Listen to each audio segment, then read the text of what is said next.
Hello everybody, welcome to the Quarter Acre Homestead. Today we're in the kitchen and we're making homemade yogurt. Raw, thick, creamy homemade yogurt with all the enzymes, bacteria, and antibiotic properties intact.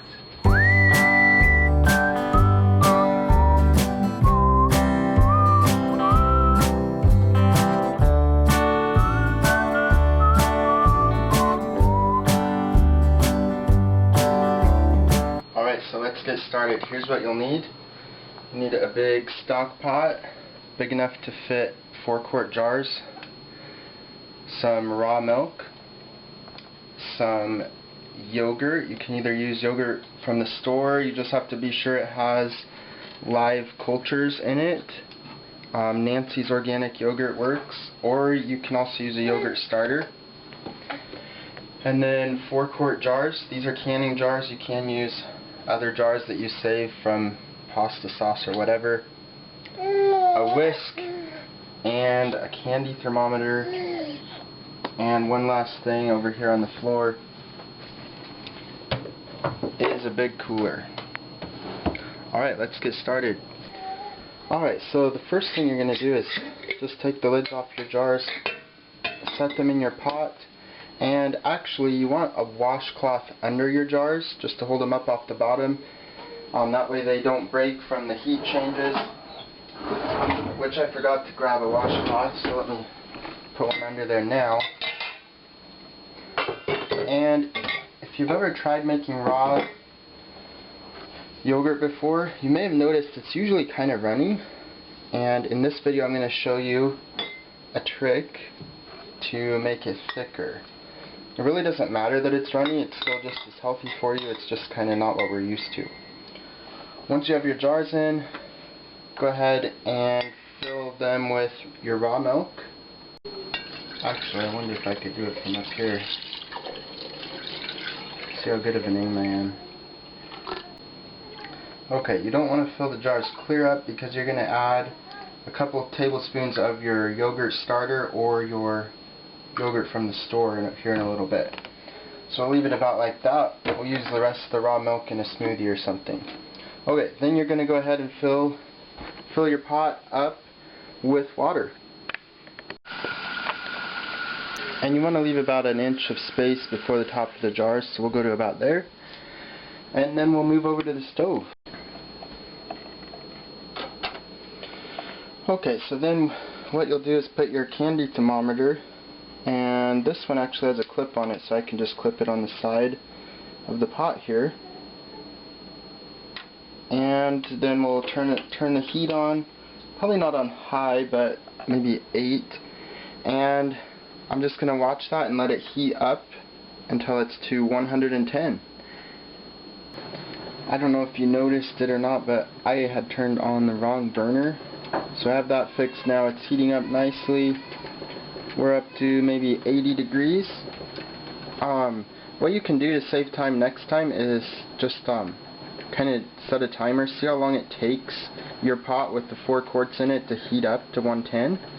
And then next time you can just set the timer and you don't have to watch it as carefully. Okay, so our water is up to 110. Now we just need to check and make sure the milk in our jars is up to 110. So let's move it over here and see. So the marks on my thermometer are about 5 degrees. So it looks like we're about, for the milk, about 95 right now.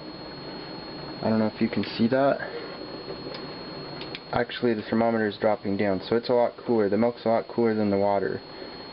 So now I'll watch more carefully as the milk heats up. Alright, so my milk is just about at 110. Once it hits that mark, I'm just going to take the jars out, set them on the counter. I'm going to leave the pot of water on the stove. I'm going to put the lid on and bring it to a boil. We're going to use that later. Okay, so here's our jars of warm milk. And the nice thing about doing the yogurt in quarts is you can try different things with different jars. So if you wanted your milk to be, or your yogurt to be thicker, there's a couple ways to do that. One is to heat the milk all the way up to 160, which kills some of the bacteria in the milk, and that way the yogurt bacteria can take over and make a thicker finished product. Okay, I didn't want to do that today, but what I am going to do, I saw this at kitchenstewardship.com. They take some beef gelatin. Here we have grass-fed beef gelatin that we bought on Amazon, and I'll include a link. But they put in about 3 tablespoons of this. So I'm going to do that in 2 of these jars, and then the other 2 I'm not going to put the gelatin, and we'll compare the results, and I'll show that to you in this video. But this is the key for making your truly raw yogurt thick and creamy. And then you want to just take your whisk and whisk that in. Be sure you get it really well whisked in. Alright, the next thing you're going to do is take your yogurt starter, and if you're using yogurt from the store, go ahead and just take about 3 tablespoonfuls for each quart. If you're using starter, just follow the instructions on the box. And then you're going to want to mix that in as well. Okay, so I have everything mixed up. I did learn something new. The gelatin was a little hard to stir in.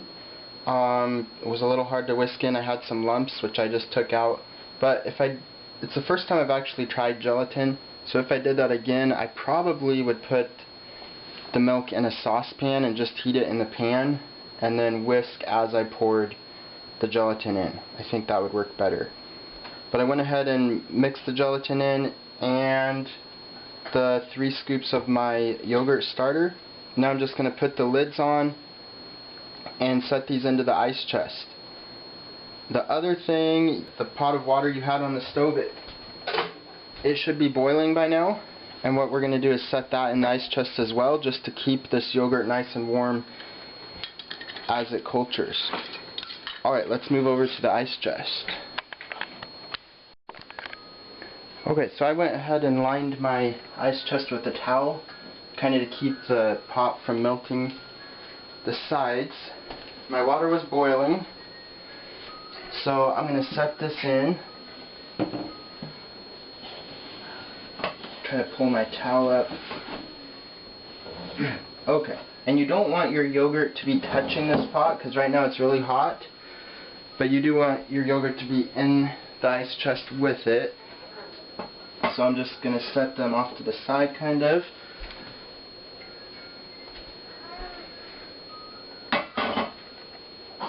Okay, and then I'm going to take this towel and go over the top of them and kind of tuck them in just a little bit. And then that pot, it was just boiling, so it's pretty hot.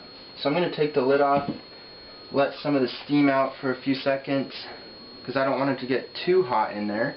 And if you wanted, you could even put some sort of thermometer in there. I have an outdoor thermometer I'm going to set in there, and I'm going to leave my lid in there as well, and then I'm going to close the lid. You really want it to be about 100 degrees in there if you are monitoring with a thermometer. If you don't like this method, you can also use a food dehydrator. Just set it at 100 degrees and set your jars in there. You can also use your oven or set it by your wood stove overnight. However you like to keep your yogurt at 100 degrees. Alright, so now you want to let it culture in there for about 8 hours, and then we'll come back and see what it looks like. Okay, after 8 hours, you want to go ahead and take your yogurt out of your ice chest, set it in your refrigerator. Try not to disturb it too much. It'll thicken up even more as it cools. And then wait until it's completely cooled, probably a few more hours. Okay, here's the yogurt. We're going to open it up, spoon some out. The one on the right is without gelatin, one on the left is with gelatin. Let's see what we got. So without gelatin, pretty watery, kind of what you expect for raw yogurt normally. Really good for smoothies, and if you don't mind that it's a little watery, it's still really good stuff. Okay, let's see about the one with gelatin.